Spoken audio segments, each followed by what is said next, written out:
Hi everyone, this is Ro from Ro's Kitchen, also known as Coaching at the Kitchen Table with Ro. I want to introduce you to someone I am so thrilled and excited to have with me, and she's coming all the way from Israel for us on our screen. I am so thrilled. That is so exciting. So let me introduce you to Galit Goldfarb. And first, let me tell you a little bit about her. She has a passion in life educating people to heal themselves through making better eating and lifestyle choices while caring simultaneously for the world we live in. She's very conscious of that.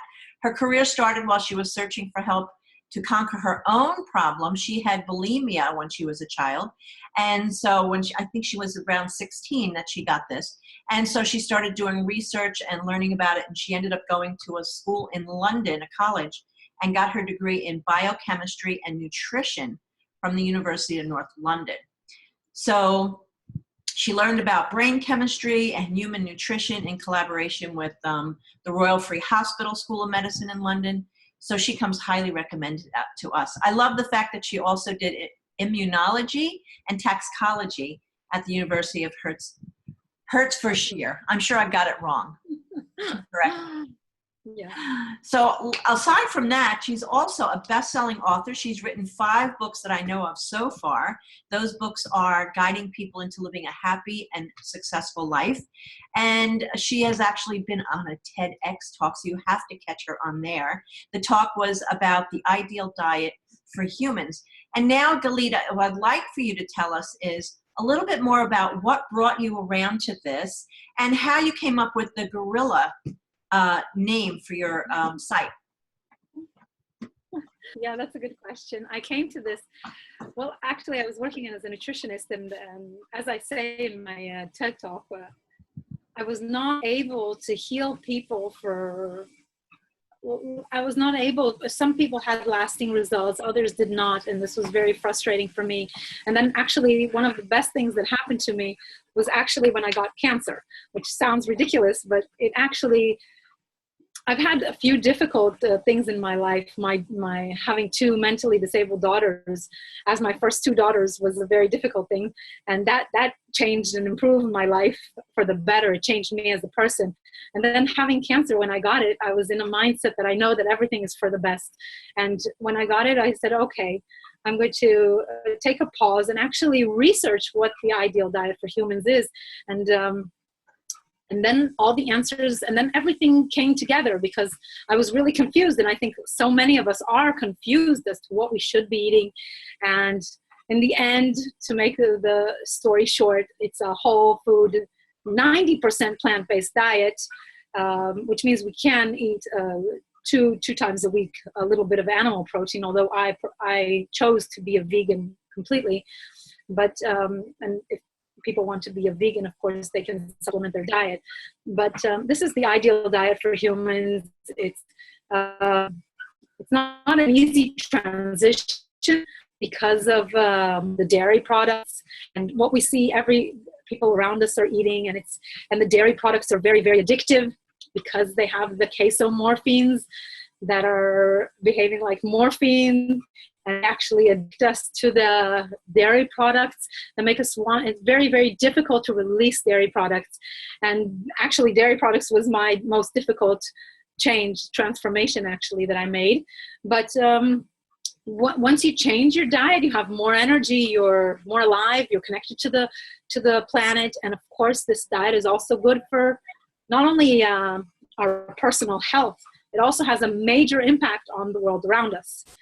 I just came back from the United Nations. I gave a short lecture there where I'm talking about the impact of our food choices on humanity and really the effect that our food choices have on ourselves, our personal health, and on other people's health through epigenetics and on the planet and on peace and poverty as well. So that will come out in about a month's time. When I receive the recording, I'm going to put it out on YouTube on my channel. How our food choices really influence so many things, not only our personal health and the health of our children and future generations is very, very important for most of us. Through genetics, where epigenetics. So the epigenetics really is the research is so profound, where you now understand that our food choices can actually,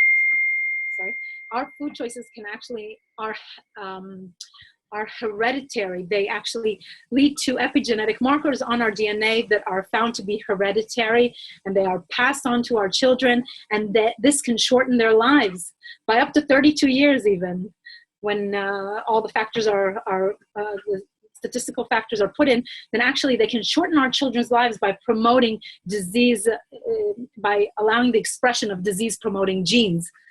So our lifestyle choices can actually shorten the lives of our children. And this is probably the reason why we have this obesity epidemic and the diabetes epidemic, this probably through our parents' choices. And we see this, unfortunately, all over the world. And it has a major effect. So what are you working on now? What's your next project, say? Well, this year I finally am finishing my doctorate because what I did is actually, I took the ideal diet for humans, the research that I did into the gorilla diet, and then I put it together with, because it's such a good diet also for the planet, and I actually, my research is how to feed 10.5 billion people, which is the growing population is expected to reach, in a healthy and sustainable way. So I'm writing 2 more books. I'm almost finishing there. I have a charity now, which we're going to open a big center here in Israel, so people can come from all over the world to have their lifestyle changes, to learn how to do it. People with diseases, and can actually, it's going to be with doctors and with natural therapies together. So this is what I'm doing this year. It's very exciting. Very exciting. 2 books at once. That's quite a large feat to take on. Are you going to be doing any more TED Talks? Maybe next year I'm going to be giving a TED Talk. I want to see, now I'm doing some research into agroforestry. We're working on a piece of land here, and we're going to see the results, and it's just using some of the conclusions that I had in my doctoral research. I want to show and prove to the world how it can be done. So maybe I'll give a TED Talk on that. I don't know. We'll That's see. Exciting. So tell us a little bit about how you came up with the gorilla theory. What made you think of using the word gorilla? Because I thought, when I began, that the diet would be one like gorillas, like a gorilla, the animal.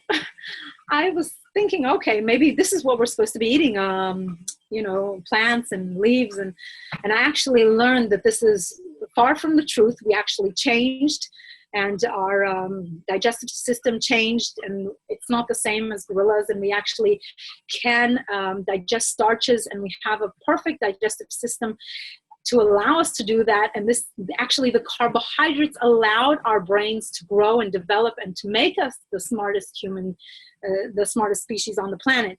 These are the carbohydrates.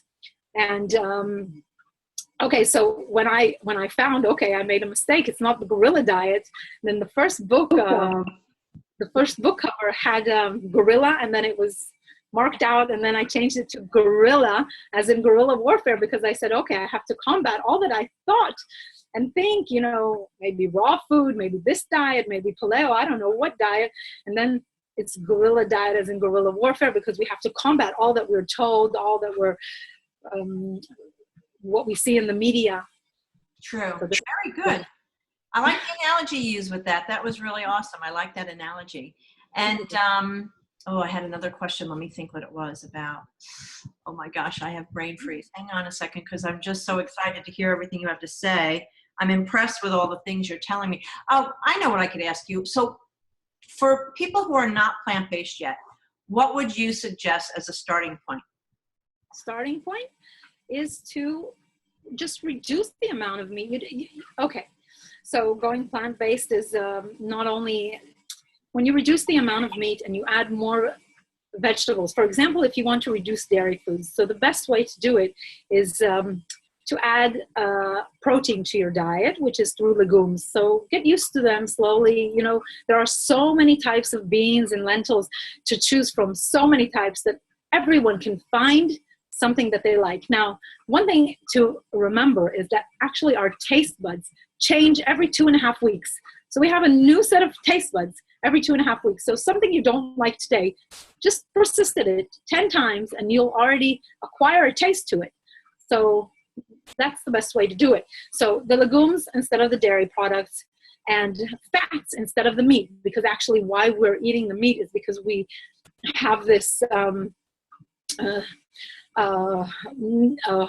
will to have lots of fats. Now the fat in our day and era, the meat is very full of fat, but when we were living on the savannas in Africa, there was only lean meat. So actually why we love the smell of meat when it's on a barbecue is because of the fat that it has. So you want to add fat to your diet. So eat some nuts, seeds, sesame seed paste, almond paste on your sandwiches. Now those who are afraid of gluten or carbohydrates, there is no need to worry. If you consume whole grain carbohydrates from organic, non-GMO sources, you will not gain weight. If you maintain your diet, a healthy diet, then you will not gain weight. And even if you don't do any exercise, some of my clients do not do exercise. They can't do exercise or, and they will still lose weight and become healthy. Yeah. Although doing exercise is very important, not at every age it's as important as other ages, but the diet is the most important. And when you change to a whole food, mostly plant-based diet, everything changes in your body, and your genes change, because these foods are methyl donors, which actually help to improve the expression of certain health-promoting genes. So a diet, a whole food plant-based diet is just really amazing for health. Now, those who are have celiac disease or cannot consume gluten, there are so many gluten-free grains, whole grains, amaranth, buckwheat, oats. Yeah, oats, quinoa. Now, oats are actually gluten-free. When they were, in the beginning, but now they're grown so near wheat sources. So not all oats are gluten-free, but there are many that you can buy, you can purchase. Rice, of course, is also gluten-free, and there are so many types of rice: red rice, Indian rice, black rice, and so many types. So you can actually have such a variety in your diet, and when you consume these vegetables, you get the nutrients, and you get everything you need. When you drink sufficient amounts of clean drinking water, then you're all set to go. Yep, that sounds like good advice. I have to tell you, when I first started being plant-based, I'm going back only 6 years, and I'm 65 now. So I've only started when I was 59, and I have to say it's never too late to start. Amazing. Yeah, and I've lost 60 pounds so far. And I have to say very little exercise. I am one of your laziest people. Not that I'm lazy, I just don't like exercise. But now that I've lost the weight, I've started walking more and getting out more and biking and doing more. But I understand what you're saying completely. You have more energy, more alive. A lot more energy. Not only energy, I find I have more focus, more clarity. There's a lot of changes. It's just not, I always like to tell people. More peace of mind. Yes, exactly. You're losing from the inside out, not just for appearance. So it makes a big difference, it's all up here and you can do it. And like you said, the taste buds change. I didn't realize how often. I never liked beans. Growing up, I hated beans, never eat them. And now I love beans. So yeah, that's a very good point. I'm glad you brought that up. That worked out perfectly. Yeah. So when will you be visiting the US again, or are you staying in Israel? Now I'm in Israel. I'm busy here, but I come often to the United States. I give lectures every once in a while, and my sister lives in New York, so I come. That's nice. And I also Europe as well. Very good. Well, we appreciate having you. I'm glad we caught you, and you're being a good example by being on your treadmill right now, walking. This is so great. A treadmill desk is amazing because this is how you can I can work. I'm working instead of sitting. I was sitting so many hours, and then I said, okay, I'm going to make me this desk. And then I said, oh, I can actually buy a desk. So I found these online. You could buy them on Amazon, and it's just incredible. You walk and you work and it's okay. The first hour that I used it, it was like a year and a half ago. The first hour is difficult because you have to concentrate, and then your body, it's your brain does reorganization, and you learn how to do it. Now it's, for me, strange to work on my computer if I'm sitting down. Can you type while you're walking? Of course, you can type, you can write, you can do everything. Oh, I just can't imagine being able to do that. That's excellent. I used to have a stand-up desk, and then when I moved over my desk over here, I want to get another stand-up desk because I love standing up at my desk. And yes. Yeah, sitting's no good. But I never thought about that. I'm going to have to check that out on Amazon. Very interesting. Yeah, And then a little bit of use with weights for the hands, for the upper, for the shoulders. Then you're all sorted. You have everything. You have the diet, and then your physical aspect as well. And then you're ready to move on to the mental and the spiritual side of life, which people can reach their purpose in life and can feel much more fulfilled and happy. It's better for relationships as well, and for even the financial status, because it makes you more productive. And yes, so I'm telling you, what I like about what you're doing is you're killing two birds with one stone. You're walking and working. That means I don't have to go out for a walk or a bike ride. I could do it all at once. And what you can do as well is, if you have a window where you have this this treadmill, you put it next to the window and you open it, then you also get some vitamin D from the sunlight. Yes, yes. Boy, that's good. You're just finding all ways to combine everything. I love it. Mm-hmm. Well, Galit, I know you're busy. I appreciate your time. It was awesome having you on. Thank you so much. And I want everyone to go. What website would you like them to look at? To visit the Gorilla Diet. They have so much free information on my blog, and there's also my 12-week program, which is very, very cheap for every pocket, really. You can join it and receive step-by-step how to make this transformation. Very, very easy. The books are there. The Gorilla Diet. Wonderful. Well, yeah. Thank you again. And you have what time is it there in Israel, by the way? Now it's 10 to 10. At night? At night, yeah. Oh, okay, because it's 10:02 in Central Time. I'm in Austin, Texas. So I definitely appreciate you staying up late for us there and doing this. All right, you take good care. Thank you very much, Ro, and I'm very honored to be here with you and all the wonderful work that you're doing. So it's an honor for me to be here with you. Great. Thank you.